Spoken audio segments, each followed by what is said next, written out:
Albert Einstein, one of the greatest genius of all time. भले ही किसी को science में रुचि न हो, लेकिन फिर भी सभी ने एल्बर्ट आइंस्टाइन का नाम तो जरूर सुन रखा होगा। और ये हम सबको पता है कि एल्बर्ट आइंस्टाइन हमेशा से ऐसे नहीं थे।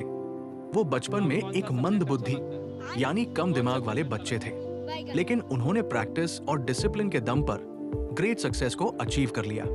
पर क्या सच में सिर्फ प्रैक्टिस और डिसिप्लिन के दम पर कोई भी जीनियस बन सकता है, या फिर उनके जीनियस बनने के पीछे कोई और ही राज है? जीनियस बनना हर किसी का सपना होता है, लेकिन अक्सर लोग सोचते हैं कि इंटेलिजेंस सिर्फ जेनेटिक्स या फिर नेचुरल टैलेंट पर डिपेंड करती है। और ये सच भी है कि हमारी जीन्स एक इंपॉर्टेंट रोल प्ले करती है हमारी इंटेलिजेंस पे। लेकिन रिसर्च कहती है कि प्रैक्टिस, डिसिप्लिन और सही हैबिट्स के साथ कोई भी अपनी इंटेलिजेंस को डेवलप कर सकता है और एक जीनियस बन सकता है। पर क्या सिर्फ प्रैक्टिस और सही हैबिट से कोई भी जीनियस बन सकता है?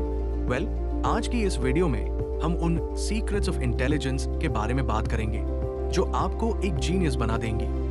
ब्रेन के इंटेलिजेंस को डिफाइन करने में ब्रेन के काफी पार्ट्स का रोल होता है, लेकिन प्रीफ्रंटल कॉर्टेक्स सबसे ज्यादा इंपॉर्टेंट है हमारी इंटेलिजेंस के लिए। ये ब्रेन का वो पार्ट है जो रीजनिंग, प्रॉब्लम सॉल्विंग, प्लानिंग और डिसीजन मेकिंग के लिए रिस्पॉन्सिबल होता है। इसके अलावा पैराइटल लोब मैथमेटिकल कैलकुलेशंस के लिए, टेम्पोरल लोब लैंग्वेज अंडरस्टैंडिंग और वर्बल मेमोरी के लिए, हिपोकैम्पस लॉन्ग टर्म मेमोरी को स्टोर करने के लिए, सेरिबेलम फास्ट लर्निंग और मल्टीटास्किंग के लिए रिस्पॉन्सिबल होता है। यानी हर एक टास्क के लिए ब्रेन का एक अलग पार्ट काम करता है। एल्बर्ट आइंस्टाइन की डेथ के बाद उनका ब्रेन डॉक्टर थॉमस हार्वे ने प्रिजर्व किया था और उस पर काफी रिसर्च की गई। इन स्टडीज से कुछ इंटरेस्टिंग फैक्ट्स सामने आए। आइंस्टाइन के ब्रेन का पैराइटल लोब, जो मैथमेटिकल रीजनिंग के लिए रिस्पॉन्सिबल है, नॉर्मल लोगों से 15% ज्यादा बड़ा था। उनके ब्रेन में ग्लायल सेल्स की डेंसिटी ज्यादा थी, जो न्यूरॉन्स को एनर्जी प्रोवाइड करते हैं और उनकी एफिशिएंसी इंप्रूव करते हैं। उनका कॉर्पस कैलोसम यानी लेफ्ट और राइट ब्रेन को कनेक्ट करने वाला हिस्सा भी ज्यादा थिक था। इससे कॉम्प्लेक्स प्रॉब्लम सॉल्विंग में हेल्प मिलती है। यानी उनका ब्रेन ओवरऑल काफी ज्यादा कॉम्प्लेक्स था as compare to a normal person. पर सवाल यह है कि मैं आपको आइंस्टाइन के बारे में ही क्यों बता रहा हूं? इतिहास में अनगिनत बुद्धिमान हुए हैं। हमारे भारत देश में भी कई महान विद्वान हुए हैं। तो फिर मैंने बाकी सभी को छोड़कर एल्बर्ट आइंस्टाइन को ही क्यों चुना? वेल, जब मैंने कई जीनियसेस की कहानियां पढ़ी तो उनमें से ज्यादातर में एक चीज कॉमन थी। वो बचपन से ही अलग थे। जैसे रामानुजन 10 साल की उम्र में अर्थमेटिक और अलजेब्रा समझ चुके थे। 12 साल की उम्र में एडवांस्ड मैथमेटिक्स भी सीख लिया था, वो भी बिना प्रॉपर गाइडेंस के। निकोला टेस्ला बचपन से ही इमेजिनेशन और क्रिएटिविटी में कमाल थे। उन्होंने कहा था कि उन्हें अपने इन्वेंशंस का ब्लूप्रिंट दिमाग में ही विजुलाइज करने की एबिलिटी थी।